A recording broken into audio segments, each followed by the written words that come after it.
Hey everyone, welcome back to Untangled Vines, Redefining the Rules of Work podcast. Today we have a special guest who embodies the spirit of entrepreneurial innovation and work-life balance, Barbara Turley from the Virtual Hub. Barbara is a mom-first entrepreneur who has not only bootstrapped, but also scaled a 350-employee digital-first virtual assistance company with a global client base. Remarkably, she's achieved this while attending toddler ballets, kids ski club, and play dates, splitting her life between the majestic mountains of Europe and the beautiful beaches of Australia. The question everyone asks Barbara is, how the hell did you do that? And her answer is simple yet profound. By focusing on building great systems, nailing process delegation, and leveraging offshore team of virtual assistants in the Philippines. Platforms, processes, people. Barbara sees countless great companies filled with talented individuals being bogged down by the vortex of busy work, from small businesses with just 5 employees to large organizations with 500. The story is the same: exceptional people hindered by necessary but inefficient and time-consuming tasks. By identifying the 20 to 50% of people's workday consumed by admin and process-driven tasks, Barbara helps businesses strategically optimize their human capital budgets by delegating to offshore virtual assistants. From e-commerce and SaaS to coaching and services businesses, Barbara's company, the Virtual Hub, unlocks business growth by freeing up valuable time for their customers. They provide fully managed, in-house trained, and dedicated virtual assistants starting at just $750 US dollars per month. By integrating these support assistants into your business, the Virtual Hub becomes a bolt-on scaling partner to your growth plans. So join us today as we explore Barbara's inspiring journey, gain insights on building and scaling a business, and learn how to leverage virtual assistants to optimize business operations. Let's welcome Barbara Turley to the Untangled Vines community. Let's get started. And welcome back to another episode of Untangled Vines, Redefining the Rules of Work. Today, we got a special guest, Barbara Turley from the Virtual Hub. Barbara, thank you so much for joining us on the Untangled Vines podcast. Great to be here, Zach. Thank you for having me. Yes. And just to let people know, where are you calling from? I am calling from Sydney, Australia, despite not being Australian, if people can pick my accent up. But I am in lovely Sydney, Australia, very early in the morning for you, Zach. I've had my coffee and I'm ready. Good. You might have answered the question of the lightning round later on, but we'll go ahead and start with the somewhat of an introduction here. But I know that you're a mom first entrepreneur. That's kind of how you describe yourself. Yes. Scaling a digital first virtual assistant company while balancing family life and globetrotting. It's truly inspiring. I've kind of followed your journey a little bit on LinkedIn. This is the first time that we're meeting, but reflecting on your experience, how do you see the workplace shifting to accommodate the demands of the future of work, especially in terms of flexibility and remote capabilities? Yeah, I mean, obviously, look, I've been doing this for a decade now. So I was kind of doing the digital first remote type structure long before it was cool, long before COVID made it mandatory. But I still see one of the challenges I see, and I'm sure you would see this as well, I still see companies are not set up in the right operational way to really make it work. And they're it's failing for a multitude of reasons. Not everyone's failing at it. There's some great companies doing great stuff. Obviously, Atlassian is like the trailblazer in it. But, when I look at the way that I built the Virtual Hub, for me, it was built this way out of necessity because I wanted very much to be a hands-on mom. I also was living in Australia at the time, but I had a wish to potentially move back to Europe, where I'm originally from. So I needed something I could bring in my pocket, so to speak, and do from anywhere. So, I did it that way, but I still see companies struggling to realize that it's not just remote or hybrid. It's actually the way that you set the company up. It has to be digital first in order to then make remote or make distributed teams kind of a completely frictionless experience, and Mhm. therefore make location kind of irrelevant, is what I think, Yeah. and take it out of the conversation as opposed to it being front and center of the conversation. Yeah, and we were talking before. We're obviously on board with that because we Yes. we think that it's great to get in person every once in a while, but to actually have the office be mandatory, we even see it turning off people, and even some of the top people in companies are leaving if someone mandates a return to office policy. Yeah. So I kind of have I've constructed some questions that we're going to be going through today, and after I was reviewing some of the topics, I kind of call it the 5 stages of becoming future of work ready. Mm-hmm. So we'll go through this, and you can tell me if that's correct. But just speaking of, because you kind of tapped into it a little bit, but navigating the future of work is kind of topic number one. And given your unique journey, I just wanted to see what insights can you share about changing landscape of work and how businesses are adapting to meet the demands of the future, particularly in accommodating flexible work arrangements. Like, how Mm. do you do that at the virtual hub internally, but then also for the clients that you work with? Wow, there's so much I can unpack in this. I'm going to try and sort of start at the beginning. So I think this first I would say is that the challenges are on both sides. So I think where the debate gets a little lost online is that, the companies that are sort of mandating back to the office have challenges with how this is working. And employees not wanting to go back to the office have challenges with that. But actually, the answer is kind of in the middle, which is the same answer for everyone, in that it's the way that we work and how we work that is actually fundamentally the problem. So from a company perspective, a lot of them are not set up in the right way, like I just said. So, the shifts that need to happen are things like, we're used to seeing people in the office or having meetings, all of the stuff that's being talked about online, really having lots of meetings, tapping someone on the shoulder, everybody's in the office on a Tuesday, water cooler, all that sort of thing. Mhm. But what's missing in a lot of companies is this idea that, and this speaks to kind of what you guys are doing at Grapevine. I swear I'm not being paid for this, but I do fundamentally believe, and it's how I found you, is that we do need to create an environment, a virtual environment in the cloud where people show up to work, do work, collaborate on work, and are seen. Because Yeah. visibility online is a major problem. Now, Mhm. one of the things I think people who are demanding remote don't realize is that the level of visibility and transparency that a company needs in order to have trust and Mhm. to make sure that all of these things actually work is much higher than when we're in the office. Okay. So people working remotely go into a bit of a black hole, and they don't realize that once you go remote, you're kind of in the black hole and nobody can see anything. So it's Mhm. fundamentally very important that employees understand this, but also that companies understand you need to build the operational architecture and the documentation, the platforms, the processes, and the system of how we're going to now work for a digital first environment. And that goes a long way to start to clear the emotional issues that both sides are facing around lack of visibility, lack of transparency, and the fear that that brings up. And everyone's afraid to kind of talk about that because nobody wants Mhm. to be seen as a micromanager. Nobody wants Yeah. to be seen as lacking trust.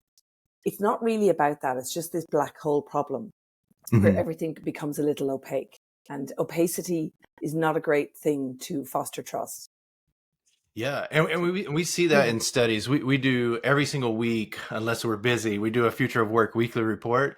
And we see that throughout the studies where transparency helps create trust, consistent updates, just so the employees feel like they understand what's going on in the organization. And what I always say, ever since kind of becoming a remote work pioneer, so to speak, is that whenever it comes to working remotely, you have to be very intentional on how you're working with your employees. But how, like you mentioned micromanaging, how do you balance that? Because I do think that, like, in the office, uh they used to say management by observation or walk by management, which I think is terrible. If you have a disagreement, like, let's talk about, No, I like that.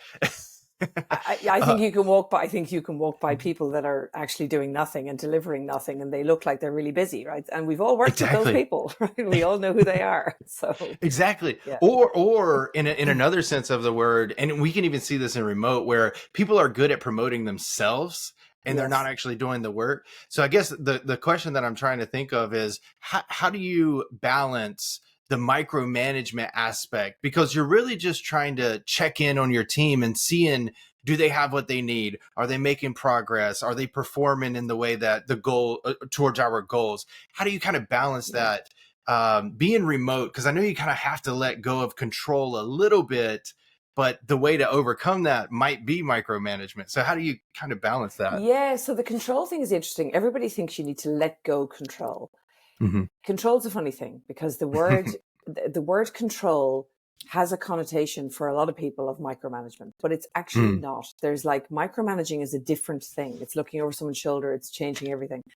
And we're all guilty of doing that in certain ways, Yeah. especially as entrepreneurs. I mean, it's, it's our baby, but Mhm. active Yeah. management is a different thing. So micromanaging is one thing. Active managing is actually taking an active role in the fact that we have a top-down vision and mission that we're going for. We have top-down company goals, and I'm a big Mhm. fan of objectives and key results. Anyone who's not in that doing that when you're in remote, this is a game changer, right? It's an Yeah. absolute game changer to roll this out. And you can Google that and look up what that's about. Hmm. But really, from that top down approach, you have to kind of design the entire architecture. And like I said, like platform is one thing, which is the space you're in. And look, Asana, Monday.com, all these like the tools, right? Yeah. Slack, but they don't, the tool doesn't make a digital first company. So you need the 100%. right architecture in terms of platform. You need to design what that looks like. And then you need the process part, which is people think that's process mapping is around individual processes and tasks. It's not, it's entire systems. It's Hmm. how we use the tools. So a classic, for example, I'm going off on lots of tangents here, but No, a we like classic problem, tangents. a classic problem that I see is, well, our marketing team like Asana, and then our Hmm. other team like this, and our other team use that. I'm like, that's wonderful for them. That is terrible from a company perspective, right? So you Yes. need to actually all, as a team and as a culture and as a company, come together and realize that we need to row the boat in the same direction with the same type of oars and the same speed in order to achieve, the mission that we're on. Now, we can Yeah. have lots of people running off and working in different ways. We can have lots of different personalities, and we don't need to be controlling fully how people work, but we need to control and have some sort of structure and a system that people can then go in and paint their canvas on, if so Yeah. to speak. So you give flexibility within a structure. You need to have some form of structure. And that goes from top down to bottom up, if I could describe it that way. So top Yeah. down structure is designing the architecture, designing the objectives and key results that, company wide and cross departmentally, and then making sure that all the projects and the work and the pipelines and the stuff that people are working on, Hmm. everything in the company can be connected actually to a key result. So everyone in this company knows what they're working towards. Now, in that environment, then we're either like all a sort of a COO or an entrepreneur or a CEO kind Hmm. of needs to know at that point is, are we on track or off track? And if we're off track, what's the roadblock? And Yeah. that's where the status updates become really, really important. Because what we're trying to achieve is people think, oh, they're just checking, am I doing the work? No, we're checking for the roadblocks to the milestones, to the results, because potentially someone in a higher position might be able to clear a roadblock very quickly Yeah. for you in your role. So, and then it lends to this visibility, transparency issue when you're doing it this way. So it's just about thinking of the actual design and the construct of how we're working. And then once you Hmm. have that, and I find this, like our team can just go off and do their thing. I mean, Hmm. because we have a structure for the transparency and visibility. And Yeah. when new people come in and they don't quite get that, and they're not on board yet, the black hole exists. Literally, I've had Yeah. people go into a black hole, and I'm like, no, no, it doesn't work like that here. You know, Yeah. so because otherwise we really have no idea what's happening or what's going on. Yeah, and you're speaking my language. I don't know if you. I don't think I told you, but the last company that I worked for, I ran our OKR program, Oh and we were wow, 100. didn't know that. Yeah, Yeah. and we were 100% remote. And honestly, I'm a huge believer of OKRs exactly for the reason that you're talking about. And like, if somebody's listening and they don't know what OKRs are, it's like the reason that I love it is because every single thing, like you said, is attached to the strategy or the company vision. Like, Yes. what are we trying to achieve? Whether you say, okay, this is our company vision, and then here's our strategy, the next layer down. So what are we trying to achieve this year? And then you break those down into quarterly goals, depending on how you want to do it. But like the It's way that we did alignment. it, It's yeah, top down, bottom up alignment, and then exactly. there's no confusion about. And then you can say, see this project here, let's kill that. That's actually not contributing. And somebody's Yeah, doing or you could go deep in the weeds and go, why is this project not contributing? Oh, well, yeah, that process that person is executing there is old world. Like, it needs to be revamped. It's not getting the results we think it yeah, should. And those are conversations then you can have with your manager, and it makes the yes, manager layer far more effective and less micromanaging. And they actually then feel as managers like they can achieve something. So it's a yeah. leadership tool as well. So you're right. OKRs are, we could talk for hours about this, but literally a game changer. Difficult to They bring are. in, takes a lot of work, Yeah. but a game changer for any company. And if I can share, it literally cleared 70% of meetings out of my calendar. My calendar's Yeah. empty. So it's great. Exactly. Like we were talking about managing by observing earlier. I felt like I managed by OKRs Yeah. because I would bring it up in the 101s. I would bring it up in the team meetings. Since I was running the OKR program, like I would bring it in a company all hands and make sure that we were all understanding what they were and Yeah. then also how to do them. And so like I actually had another company as a consulting company where we focused on OKR consulting.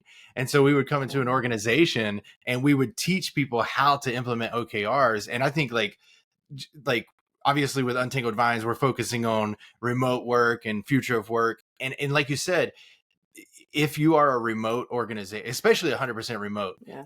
OKRs are going to help you balance that micromanaging piece because 100%. Yeah. it's almost like each time that you speak to that individual or that team, you're talking to them about performance because it's tied to their OKRs. So it's like employee performance mixed with, are we Yeah. achieving our strategy? So it's the It best of creates both as worlds. well, it also creates, like, so KPIs are kind of an interesting thing. People get confused between OKRs and Yeah. KPIs and targets and stuff. And I have found what OKRs have done for us really, really beautifully is it creates a great uh, bouncing off ground for conversation Hmm. at a team level, at a performance level. And it's not like, oh, we're now going to review what your performance was over the last year. It's in the Yeah. trenches with you going, yeah, that's not really working. Let's think about what solution could we come up with to meet this target or to Yeah. meet this result or to drive this further. And it's a more exciting conversation because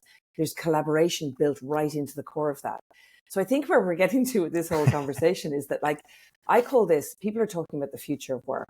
I'm like, this is Hmm. the future of business. I mean, this is how Mm. businesses need to be constructed in this Yeah. new world. And since, it's been happening for a decade, COVID absolutely speeded it up. But there's a moment in time now where if we don't kind of keep driving this conversation, then, there is a wish to run back to the old world. But I do understand that from some company perspectives because Hmm. they don't have this architecture and it takes a bit to build it. You're talking about Yeah. re-architecting a lot of different things inside companies. And I think employees who want remote need to understand that that's actually the friction point. Yeah. We need to get there, but it is going there.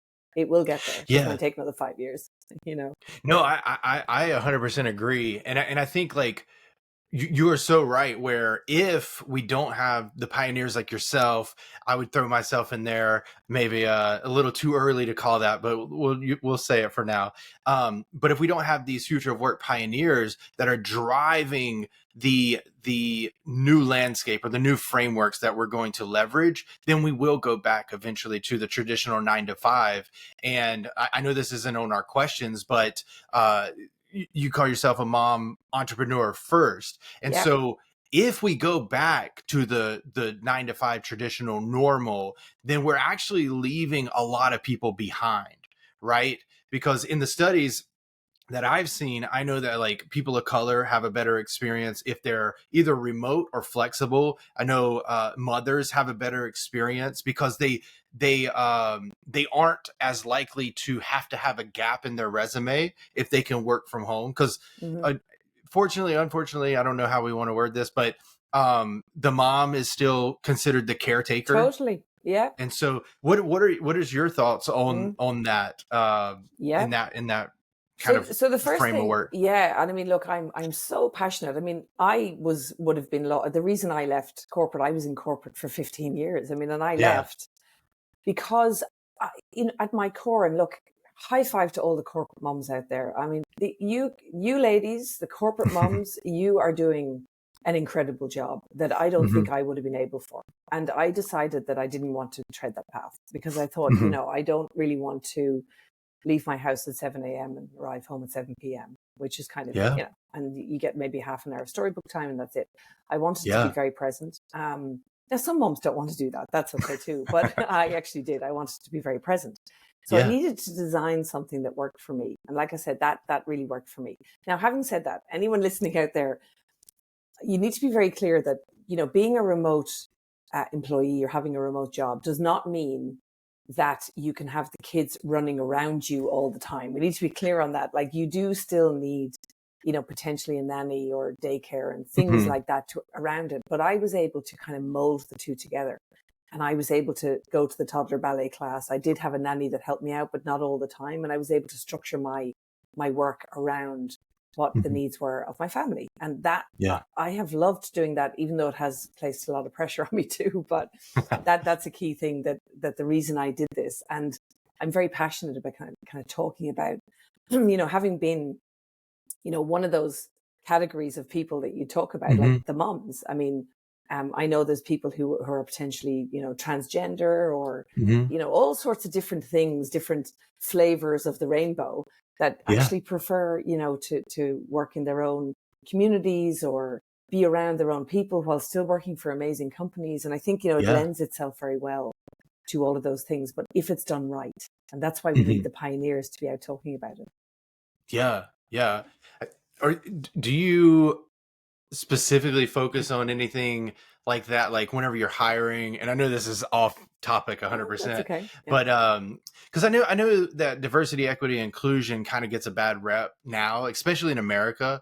Mm. For some reason it's woke now. Not to get political, but like, what are your thoughts on that, and how do you kind of overcome that, or Yeah, is there a I certain love method this that you topic. leverage? I actually have a lot to say on this topic. Let's hear I it. can't stand gender diversity targets. I think it is a Hmm. terrible way to approach things. Hmm. So the way we do it is you have to make diversity become a byproduct of how you recruit. Okay. So Hmm. what you obviously want to do is be magnetically attracting the right people with your culture and all those sorts of Yeah. things. But realistically, where the problem occurs is in the recruitment process. Now, this wouldn't work at every company, but at our company, I can only speak to what we do. Yeah. Yeah. So we have designed a recruitment process where name, resume, and interview are last. So we Hmm. actually have like people coming in sort of fairly anonymously into a testing environment online. It's all remote. Oh, cool. And we're putting them through. So we've built it's a pretty robust thing now. We're always refining it. And it's actually pretty rough because you kind of what you're trying to do is extract the best talent, right? Now, the Yeah. best talent comes in all shapes and sizes, all colors, all sorts of, as again, flavors of the rainbow. And what we Yeah. have found is that we have ended up with quite a naturally diverse population Hmm. because the best people end up showing up in the interview. Yeah. And then, we do obviously have to do interviews, but we've ended up with a beautifully diverse, like I was in the Philippines a few weeks ago and I Hmm. literally looked around the room and I said to one of my colleagues there, I was like, look at this room. I was like, we've got everyone from the most flamboyant, colorful people to like quite professional corporate sort of Yeah. feeling, introverted type people and all sorts of different flavors. And that is not really, I won't say by accident, but we didn't go out with Hmm. targets to try to find those people. We just went out to try to find the best people and Yeah. let them rise to the top. So I just feel that, again, when we try to put targets or we try to make things, you try and falsely structure something to get the result you Yeah. want like that. That's when it becomes a kind of a woke thing where people are like, I don't know, that's like saying we should hire more of these types of people because they Yeah. are, and it almost feels like you're saying because poor them, they're lesser, Yeah. Yeah. rather than let's just find the smartest people. Yeah. And the smartest people come in all shapes and sizes and colors and flavors, Exactly. Yeah. So that's my view. I'm very passionate about that, actually. Yeah, and it reminds me of, we just dropped the Future of Work weekly report for this week, and in the article that I read was surprised. There was a call out that was surprising to me, where whenever it became part of the interviewing process, the thing that companies lack interviewing on or even assessing is a cultural fit. And so Yeah, it sounds like you're more focused on the cultural fit, in the yeah, sense of like the culture that you guys have built, and are they going to be able to move the company forward in the right direction? yeah. And so basically it's like you said, we're finding the right talent based off of what we need, but also they fit in our culture. Is that appropriate? Absolutely, yeah. Like, because we're big on culture. I mean, culture is Yeah. everything in a company. Like, what we're huge people. I mean, every company's a people company, really, but we're pretty Yeah. people heavy. Culture is something that, oh wow, culture takes a lifetime to build in some ways and can be broken overnight. So you've got to Yeah. you've got to treat culture like, it's it's the newborn child that you hold in your hands, and you have to hold it close to your heart. Yeah, really Yeah. deeply. So So speaking of culture, yeah. just to segue perfectly, how do you build a culture remotely? Because I know that we were talking about being intentional, having the right processes, the right systems in place. How do you, specifically at the virtual hub, create culture without kind of missing a step, even if it's remotely, or Yes. especially if it's Okay. So remotely? it's first of all, it's, I think, one of the most difficult things to do. Hmm. So you have to be intentional about it. So Yeah. you can't just go, well, our culture is that our people are friends, or whatever. It's culture is really, I suppose, what is it? Only it's a set of beliefs and behaviors around the Hmm. mission, and like you have to attract people that are actually bought into your mission. Now, that's not that easy to do. People can say No. that they Yeah. are, but actually they're not, they realize later they're not, and like there's all sorts of issues with that. But I think the main point is you have to be intentional about it. And Hmm. what that means is you must put resourcing behind it. You must put energy and financial behind it. Yeah. We've built an entire employee engagement and experience team. And Oh, what we nice. do is we have an entire separate sort of thing that, of course, within our teams, we have talks and conversations. So we have an Hmm. entire initiative around our conversation rhythms and what we're talking to people about. But we Hmm. also have to get people together physically. That's really Yep. both Yep. virtually and physically. So we have like online sort of almost cabaret show style parties and stuff. We do Oh, that's awesome. hybrid events. So I was in the Philippines recently, like I said, and we ran Hmm. a massive town hall that was half live, half hybrid, because we brought a load of people in. I Hmm. did it live. I was there with the whole team, and it was like a party. But then we had an Yeah. online, we were streaming it live into our Facebook group as well. We have a Facebook group where we bring everyone together. Bit Nice. old school on the Facebook group, but it actually has worked for us over the years where we're all together in there. Yeah. We stream things live in there, and we run like, we gamify the whole thing. So it's not just me Nice. talking. It's like all sorts of things going on with raffle prizes, and we do like food drops out to people. And we've got this great thing in the Philippines where you can just like send food deliveries out to people really quickly, and it's Oh, that's pretty cool, cool. actually. So we do Yeah. that. But then we also we ask the people. So it's really, really important not to try to make this up.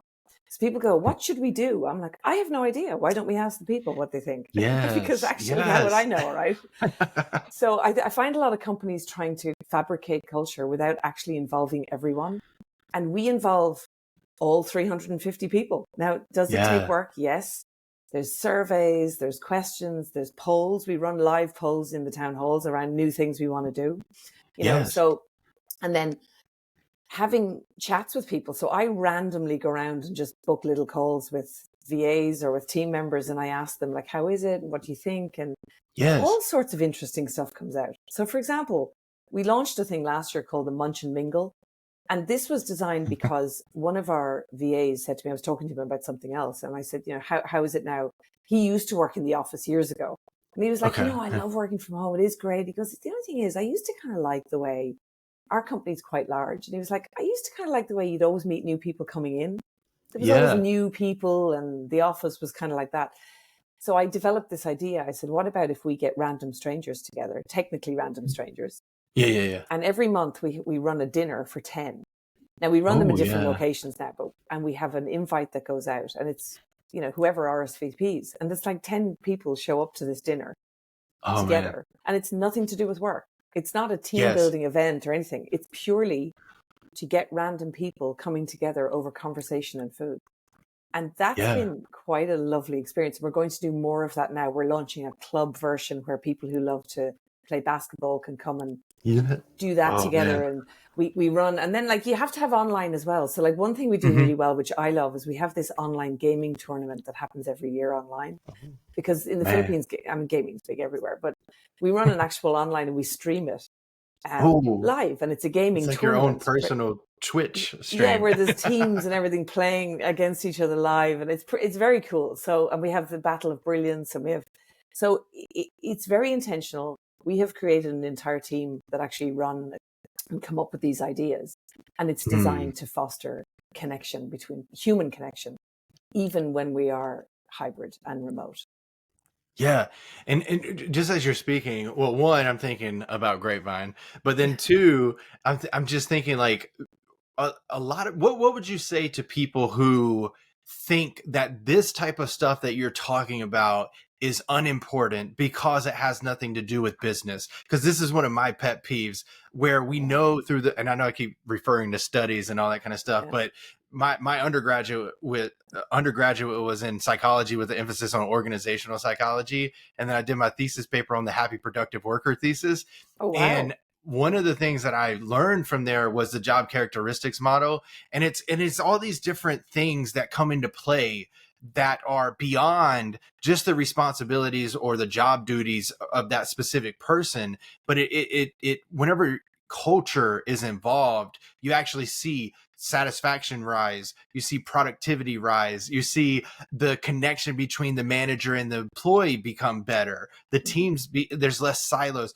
So I won't keep going, but what are your thoughts on that? Yeah, so I think a couple of things that came to mind. I'm also a big fan of OKRs, but also scaling up. The scaling up methodology is sort of what we have followed massively with OKRs built in. Yeah. And in that, they talk a lot about, the people pillar of the scaling up methodology is phenomenal. So I kind of built a lot of things from that. So we have our set of core values, but one of our core values is we take fun seriously.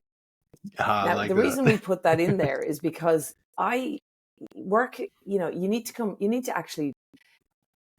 needs to be fun, right? Yes. I know some people would disagree with this. I'm like, you need to come to work and love the people you work with. And you don't have to, you don't have to love everyone, but you need to feel that actually you really enjoy your job. Because then on the tough days, there's going to be tough days. That's what's going to get you through the tough days, right? Not having a supportive manager and all that's great, but having fun, great teammates, and even online, you've got to try to create that connection. So that's number one. So fun comes first, right? Then what we've got to do is, again, be very intentional about how do we plug fun into the way that how do we kind of hide pockets of work and updates of what we're doing as a company, etc., into the fun environment. So like I said, we run these town halls, which are mostly virtual because we're all virtual, but we inject fun into them. So I will come on and speak about our OKRs. I'll speak about how the company's doing. And then we'll have we have hosts and everything. So it's like a TV show. And then the hosts come in and they do raffle prize draws and everyone's in the comments, we ask questions. And of course, we plant things that we want in there. So GDPR, cybersecurity is a pretty boring topic, but it's pretty important in our industry. So what we do is we will plant, we'll give out prizes and everything for the first 10 answers that are correct in this thing. And we'll ask something around cybersecurity, which we have trained on.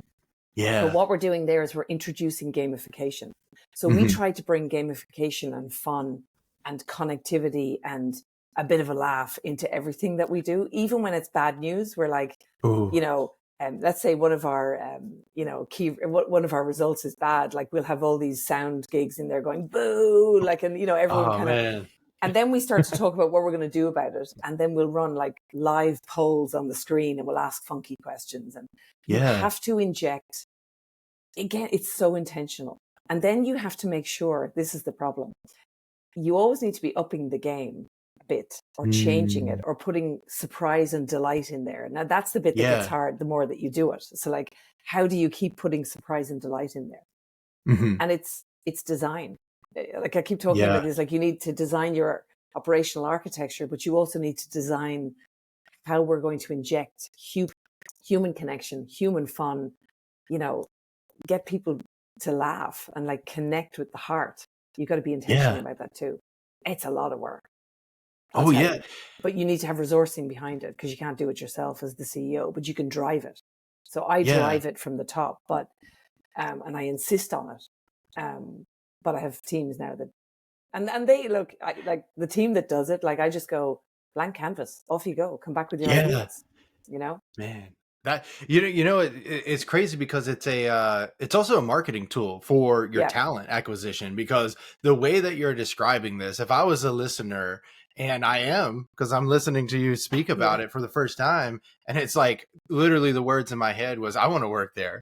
I think we could do it. I think, look, the way when you run the company, you always think, we could do this a lot better. We do it quite well, but I think we're bad at actually promoting so inside the heart of the virtual hub is something we're trying to, now create, like we've got a video team and we're trying to create coverage of this so that people can actually see it.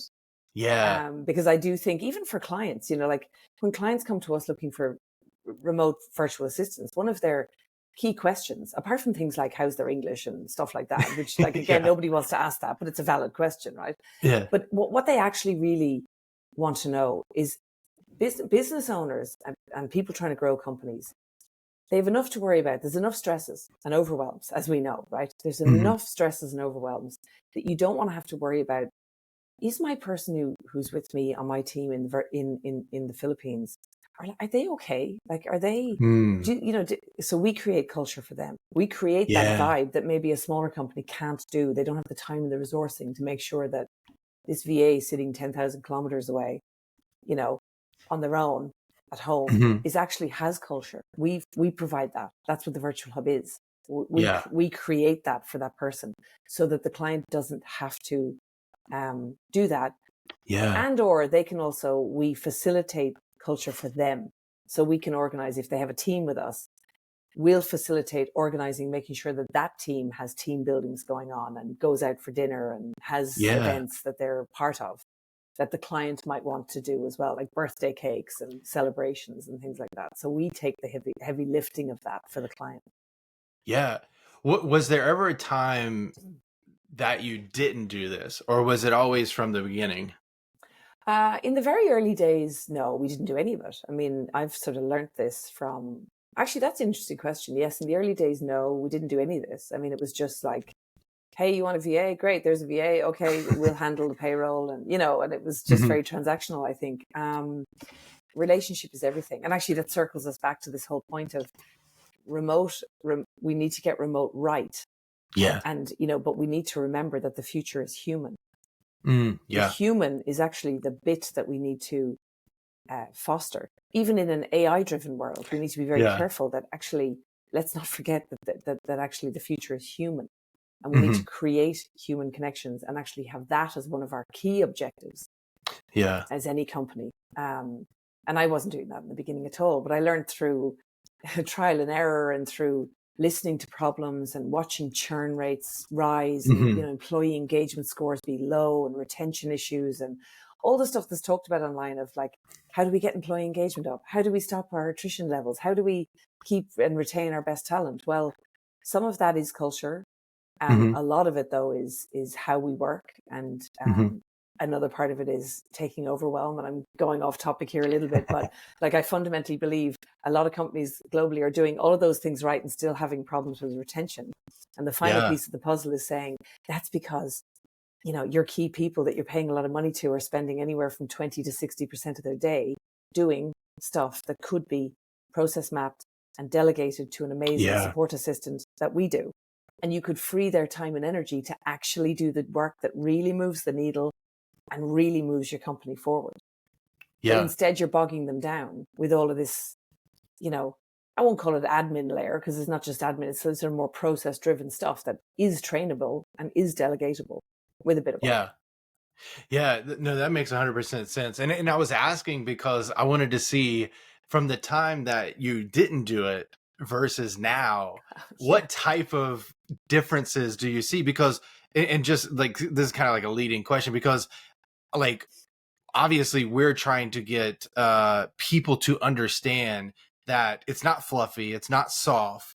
This is something that you do that maybe in some cases it's not ROI trackable or measurable. Yeah. In a lot of cases it actually It is. is, I think, yeah. But yeah, so like what has been the difference? Are there any like metrics or just something Well, like a what I an would example? say as a sort of the verbiage around what I would say is that you go from a company spinning their wheels to a scalable Mhm. platform. Yeah. So like all of a sudden, when you get this right, you've built the foundation on Mm. which you can scale from. So scaling obviously involves so many different facets, but I think, one of the, particularly startups where they sort of fail actually Yeah. is, getting product market fit right and then going for it. And you're like, Yeah. great. Yeah. Yeah. But then your foundation is so not solid that you don't have this Yes. foundation from operational frameworks, process and how we do business around the OKR structure, how we Mhm. all collaborate, and then culture to tie that all together. That's your foundation. And Yeah. getting all of these pieces right does take work.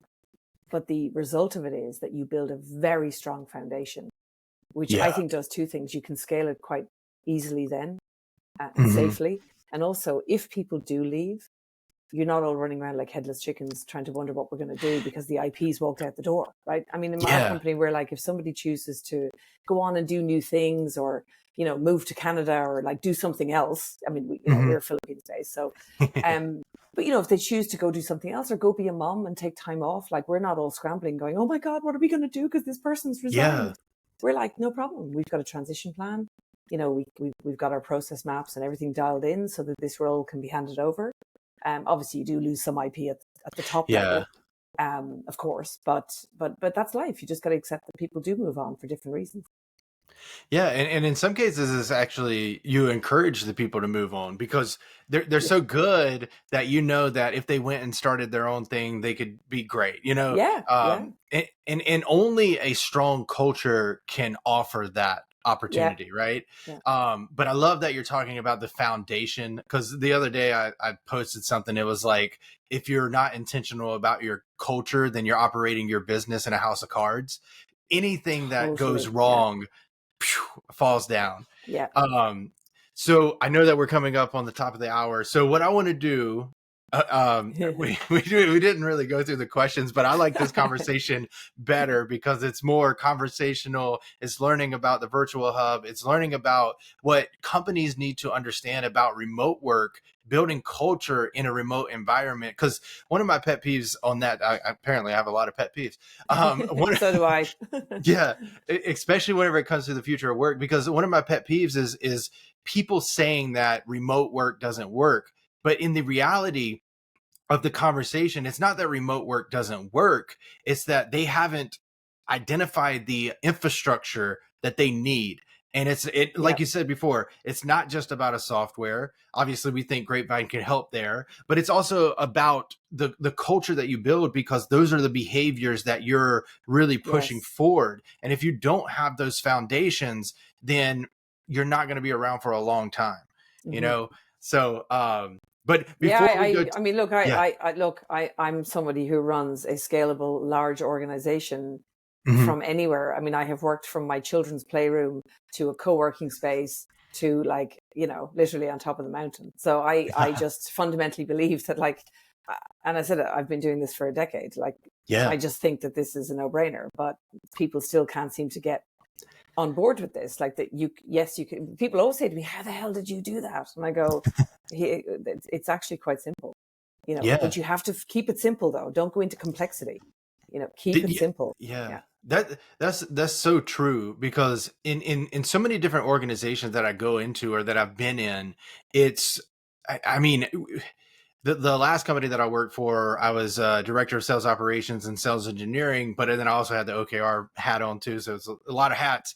Yeah. But what we learned was we spent hundreds of thousands of dollars to bring in this consulting group to help us build a sales process and all that kind of stuff. And me and the SVP of sales, we started off in strategy, and then they brought us over to sales because we had some people leave. And we looked at this and we were like, no wonder nobody's doing this correctly, because each slide deck, this is no joke, was 100 slides. Each slide deck. So for the BDRs, there was 100 slide decks on process. On the account executives, 100, and so on and so forth. And it kept going. So he's actually my founding advisor now for Grapevine. But we looked at this and we were like, let's make this stupidly simple. Like, yes, a 3-year-old can understand it. Though people don't do it because simple is hard. That is very true. Complex is easy, right? I've seen this happen over and over, and I've worked with lots of different people. And when I see people go down into the weeds and into the complexity, I just go, come back out of there, right, for a second, and let's think about what's the objective we're trying to achieve. Yes, because it's this whole first principles thinking and trying to. It's harder to actually come back into simplicity, and often the answer is much simpler. Than what people realize. And I've seen, sometimes I used to think maybe I'm too simple. I don't know, but I just think by focusing on keeping, but like I said, simplicity is difficult though. You can say focus on keeping it simple, and then someone makes it too simple and hasn't really, it's not intentional simplicity. Yeah. From that first principles thinking of going, why not? And just keep digging until you get down to the simplest answer. Exactly. Yeah, because you still have to be able to see around the corners and have that business continuity, have that risk management aspect of it, and understand, like you said, if somebody left the company tomorrow at the virtual hub, obviously you would feel some type of way because maybe you like that person, but at the same time, you would know that you have this whole process coming into place. Whenever a new employee comes on board, you know that you're going to do steps 1 through 10 or something like that. And so a lot of companies don't take the time to do that. And just to kind of full circle this into remote work, this is where I think that a lot of people are lazy. And I'm not afraid to say it, because the traditional 9-to-5 allowed us to get away with so many things that were bad for the company. Oh, it's just sloppy. You don't have to. Sloppy is the perfect word. You can have it all in your head, and all your people can have it all in their heads. And then they walk out the door with the IP in their heads. And then, really what you're building when great people come to work with you, I'm not going to say for you, I hate that term. When great people come to work with you, what companies, not companies, but sometimes what we're missing is that that's what you're buying. Like, you're paying these people. So what are you actually buying? What you're buying is the IP in their head. You're bringing them in to bring that IP into your company, to bring their ability to, transform or do a job or whatever. And we're not actually optimizing that budget. Your human capital budgets is the one we're not optimizing for. Yeah. And what we're doing is we're allowing people to come in with all that IP, do it while they're here, and then walk out the door with all the IP, and you don't get left with the asset, right? You're not building an asset base doing that, right? Yeah. The other thing that we're doing is we're not getting all of that IP because we're bogging them down with this support layer type stuff that every company has in every department that needs to be done, but not necessarily by the person you're currently employing to do it. So what you're ending up doing is you're having a human capital budget that is not optimized. And you're not optimized for the now, and then also you're not building that IP asset base while that person is there. Yeah, 100%. Look, I'm ex-financial industry, so things like dividends and asset bases and stuff like that, that's kind of my background. But if you want to build something that is scalable, you need that strong foundation. And if you want to build something that is saleable, because at the end, of course, we all want to build an asset. Doesn't mean even if you decide not to sell it, the asset value of your company is way higher if you actually listen to the things I'm saying and actually build it this way. This is Yeah. actually the end game, is that the asset value of this thing that you have is way higher. The better you build the foundation, the better the culture is, the more magnetic it is as a mission. Of course, look at Atlassian, look at Yeah. all these amazing companies that have built this. This is what they did. Yeah. Listen to any podcast or any of the amazing big podcasts out there. You will pick up these nuggets and you'll start to hear the same vernacular come through around building the asset that is a company. They just word it differently. They just word Yeah. it around mission and culture, but it is an Exactly. asset. Yeah. Yeah, and I want to circle back, and I know we got to wrap up soon. But I want to circle back to one of the things that you said that I didn't call out earlier, and I wish I would, because it would have been more continuity. But the thing that you said, because you said like mission, vision, that's how people kind of word it. But the way that you at the virtual hub go about this, from what you said, is you're actually talking to the employees and you're bringing Yes. them into the conversations. And you'd be so surprised, maybe not surprised actually, of all the companies out there, especially the larger ones, right? Yeah. Because they think that it's going to take too much time to get input from their employees. But you actually take the time to speak to the people who are going to be doing the processes, who are going to be using the systems, who are going to be using the tools, and then you apply it back into the organization. That's what we did at the last company that I worked for. And it is such a game changer. And honestly, the bar is so low for the employees to feel like they are included. Like, I could literally ask one question a year to an employee and they would feel like this is a great workplace. But if you do it periodically, if you ask what, you don't have to do, I mean, we do surveys and things, but surveys can come a bit tiring. So you've got to find a way. We're actively moving this way at the moment. You have to find a way to ask interesting questions more often. One question, and not big deep things with lots of answers. Like polls are brilliant for this, right? What do you think of this idea? If this, what would you do that? And then you can gauge all that. But also what I find very interesting, and I've learned this many times over, and I learned it again when I went to the Philippines recently. I present the problem, and like all the stuff we're talking about also is really good for identifying what is the problem that you have. Like, what's your critical number and what is the constraint that is stopping you reach that critical number? That's a scaling methodology analogy. But what I've built helps us to get to the actual problem of what's stopping us get our critical number quicker. Then what you can do is bring your team together and like actually tell them, here's the critical number, here's the constraint, right? And you would be surprised the amount of people who come out of the woodwork going, I was thinking about that. And I was thinking, what about if we did this? And you go, like, the pressure it takes off the entrepreneur and the founder is phenomenal, because then they get all excited and you're like, blank canvas, off you go build that. Right? Go build something, come back and show it to me. Like, there's delegation 101, right there. Present the problem and let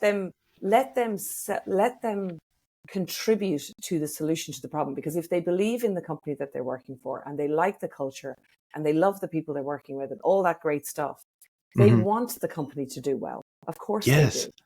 And they would love to feel like they contribute to that. Everyone wants that. Yeah. A term that I haven't heard in a while is employee ownership. And that's exactly what you just described. Is now we could do it better. Like, I'm saying that and I'm like, we ask people, but I don't know if they feel ownership over it. So I'm going to think about that. I'm glad you said that, because I want to develop that more. But still, I think that you're ahead of the curve compared to other people, from what it sounds like. And even just you being willing to say, like, we can do it better is something that maybe other people always do it better. Yeah. Exactly. Well, okay. So I'm going to jump to the lightning round. But before we do that, is there anything that you wanted to say that you haven't been able to speak about so far? No, I think we covered a lot of ground there. I mean, I think like I say, this future of work topic is, I mean, I love talking about this because I just think it's gone completely, it's gone in all different directions, but people are forgetting, the central issue.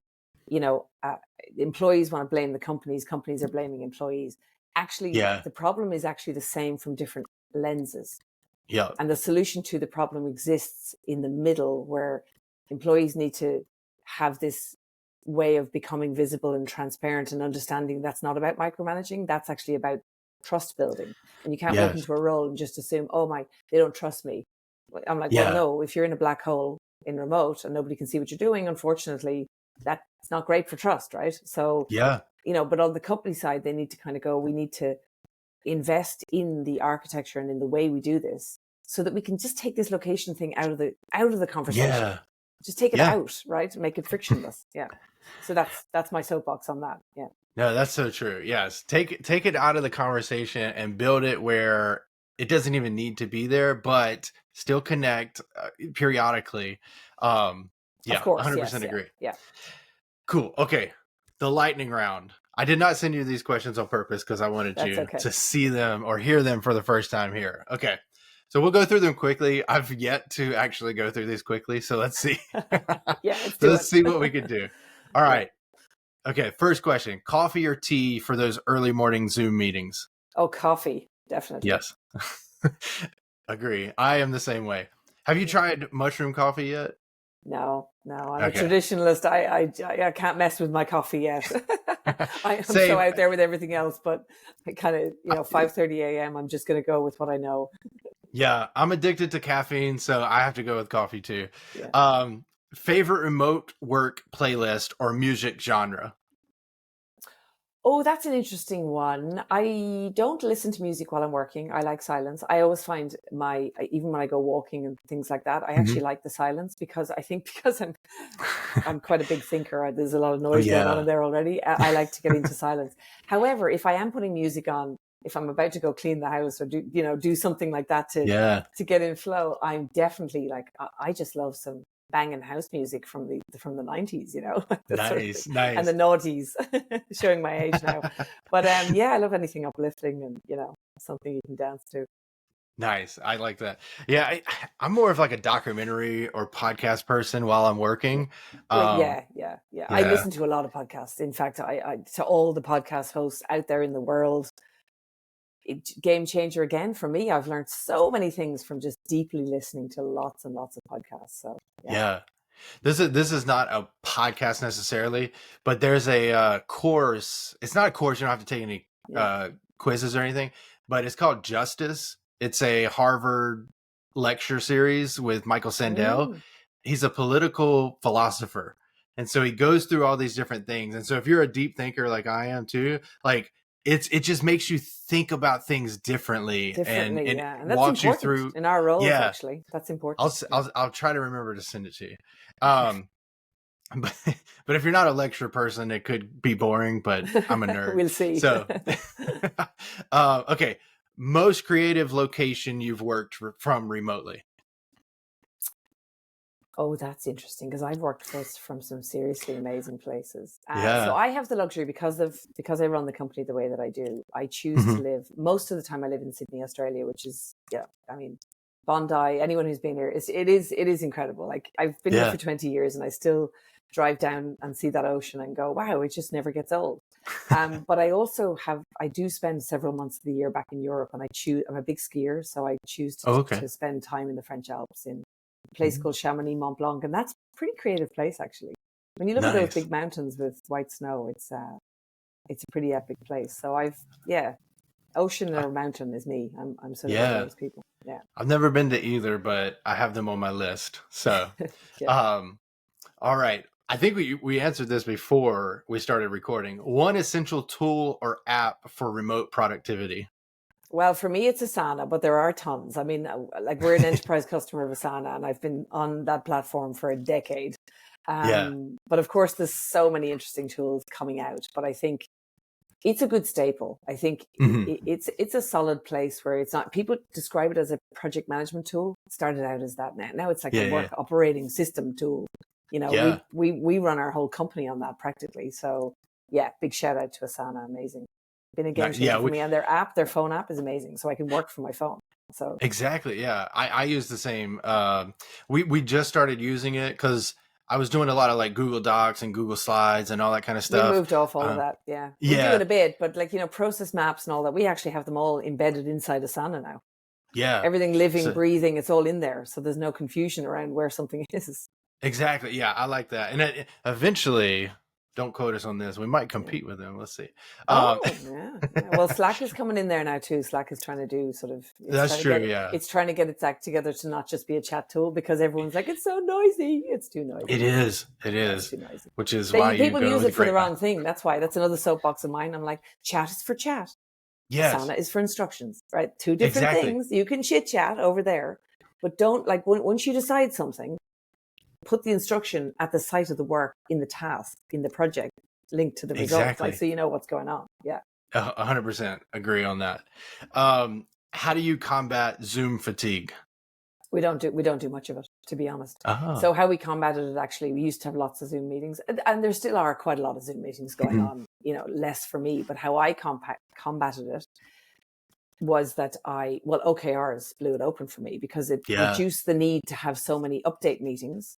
Yep. Because the updates are now asynchronous. So we get these updates. It's great. And then, of course, we use Loom as well. So in our status updates, we started introducing Loom videos. So we can just do a quick, when you don't want to, you write the status update quickly, but then you just do a little demo of what you're doing. Yeah.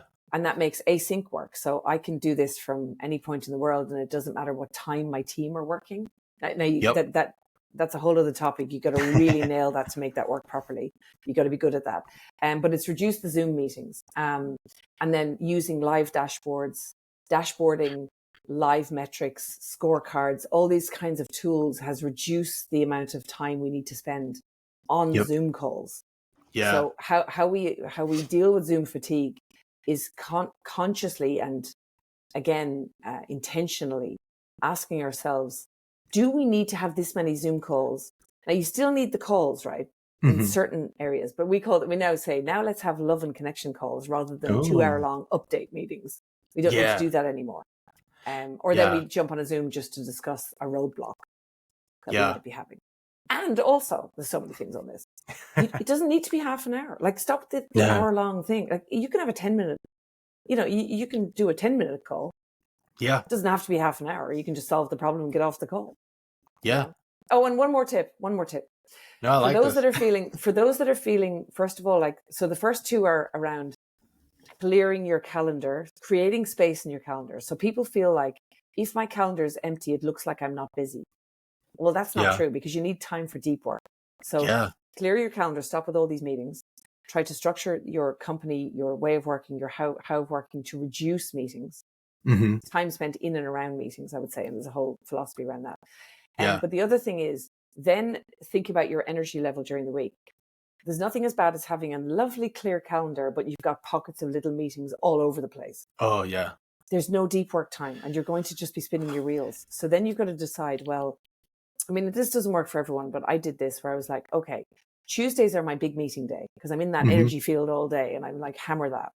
And then I allow time on Thursdays for that. Then Monday afternoons and Friday mornings for me are deep work time, where there's nothing in my calendar. No one's allowed in there. Yeah. Wednesday's sort of catch up day. So try to structure your calendar in such a way that you actually have space and time for all the pockets that you need. Yeah. Including your gym session or whatever you want to do to get in flow state, so that you can access strategic thinking and all those sorts of things. So a whole other topic that we could that's so true. Like, especially the one where you were saying, like, the spacing out of the meetings in one day, where I hate those, because I want to be able to think, I want to be able to do, and then I want to be able to deliver something. And if there's only 30 minutes there, like, you can't do anything in that 30-minute space. Yeah, the book you can't do flow, anything really. You really can't, because it takes about 29 minutes to get into deep work, according to flow, the book flow. And so, like, and also thinking about, like, I mean, we have notifications in Grapevine, so I got to be cautious. But, like, you got to be careful. Yeah, because, like, with Slack, for example, like, you're in deep work, and then pop, there it goes. Now you got to go check it, and then it's like, okay, well, that was just a notification in a channel. This actually comes back to your culture as well, and this needs to be driven from the top. So I've actually openly said this on town halls. I'm like, just because I ping you on, we don't use Slack anymore, but like Slack or chat or whatever. Yeah. It's because I'm working. And I'm not expecting you, especially if you're not actually working. So we're really strict around what is the times that you're working? 'Cause, like, flexibility is an interesting Yeah. one, a whole other thing. We do need a bit of structure there. But Yeah. I'm like, if often I don't know when somebody's working. If it's really that urgent, I'll probably send you a WhatsApp message. It was like, and that's very rare. But Yeah. I'm Yeah. not pinging you because I want you to answer me straight away. I'm just pinging you because it suits me to ping you now, because I've thought of it, Yeah. and I'm like, just put that in there. It's for you to come back to later. But you have to, again, you've got to say that and communicate. Yes.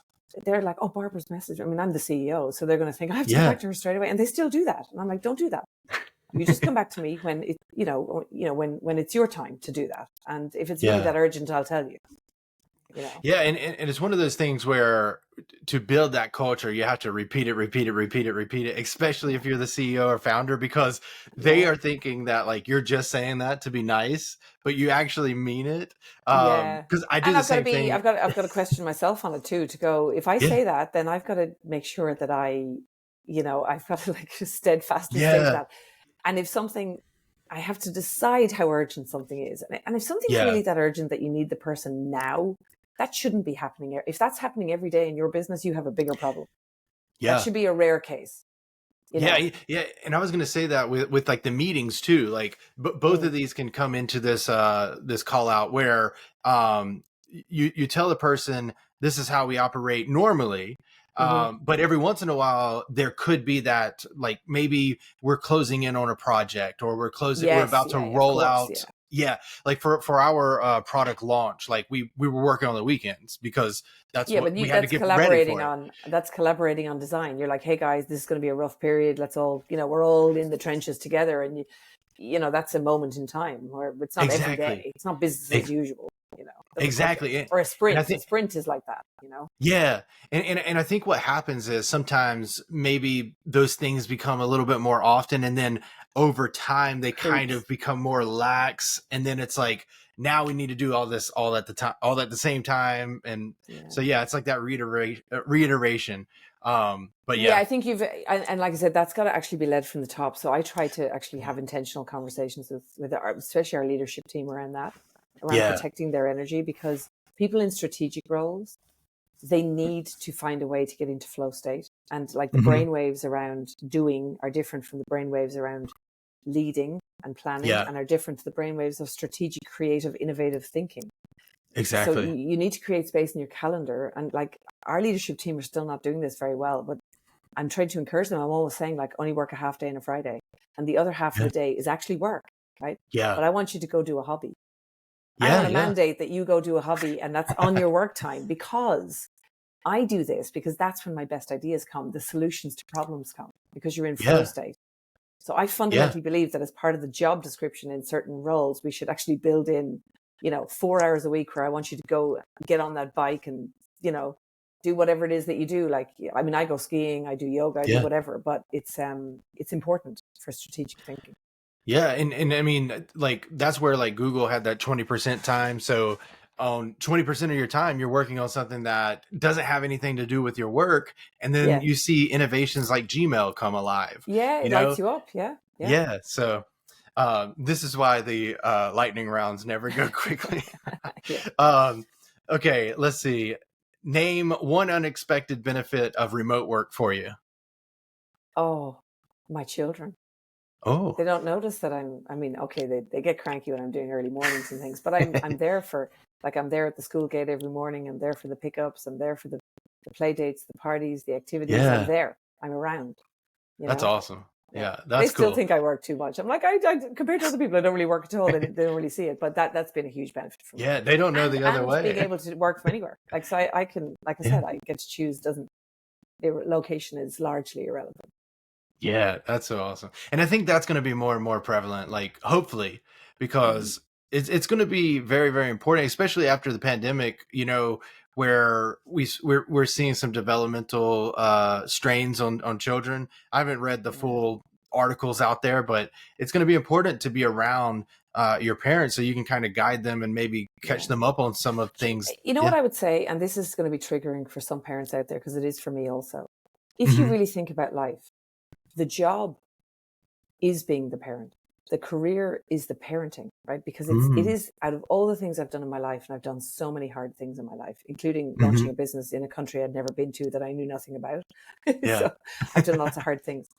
Being a parent has been the thing that has challenged me to my core the most. And I've realized that actually that's the job. You need to create all these systems and delegation ability and like map it all and get everything streamlined in the rest of your life so Mm. that you can be there and be the steady force for your children, because that is Yeah. going to be that's going to be demanded of you as a parent. And that's why a lot Yeah. of parents are struggling now, because they're not able to actually get out of the weeds to be more present. So, you know, and I'm doing it myself. I speak from the heart with this because I could do Hmm. that better too. So these are the things that I'm really thinking about these days, you know. Yeah. The We why don't of have, doing it this way. The why is yeah, actually that. Yeah. Yeah. we don't have children yet, but that I'm going to take that and I'm going to apply it to my life. Yeah. And like, you know, uh we hire lots of parents, and I yeah. actively think about how does this impact them, you know, and how the way that we work, the types of clients we bring on, how demanding are they, you know, how Mm. difficult are they to work with? We try to say, let's bring on clients we like, that are easy to work with, that actually do all this system stuff, because it makes everyone's life easier. Yeah. And then, of course, we have people remote, and they tell me, the parents that work with us tell me that it's just so great to be able to be around, you know, my kids. That's awesome. Yeah, that is a huge advantage to, obviously I haven't experienced it yet, but I know Mm. just being able to work from anywhere and have them there more than the normal 9 to 5 approach is Yes. going to Yeah. be Yeah. very beneficial. Yeah. Okay, this is one of my favorite questions, and I think we'll stop here because we have two more, but I know your time is limited. So, Yeah. remote work pet peeve. Speaking of pet peeves, what drives you crazy? Oh, the black hole of remote. Yeah. People, Mm. I'm going to say it publicly. I cannot stand the people who are online saying, I want to be allowed to work remote, and all these companies mandating back to office. I'm like, yeah, but the problem with a lot, and I've worked with a lot of remote people, they don't get the level of visibility and transparency that you need to elevate to Hmm. in order to make remote work work for Yeah. both you and for the company. And people call it micromanaging. It's not. Yeah. It is respectful to the company you work for to be able to deliver on outcomes and results and show, like, people think, oh, I can just go off and do the work and deliver the result in 3 months time, or God forbid 6 months time, with no Yeah. like visibility in the middle. Like, that's just not going to work. That, Yeah. that's Yeah. that's so much anxiety for a founder or a CEO or a manager, that the symptom of that is micromanaging. Yeah. Yeah. 100%. Well, we will end there. Thank you so much for being a part of the Untangled Vines community. I know that I was able to take a lot away from this, and I know that our listeners will as well. So thank you so much for being a part of this. It was great. Thank you so much for having me. And I didn't mind that we rabbited on at all. I think they make the best podcast, to be honest. Exactly. I'm ready to share it. So thank you again, and we'll see you on the next Untangled Vines podcast.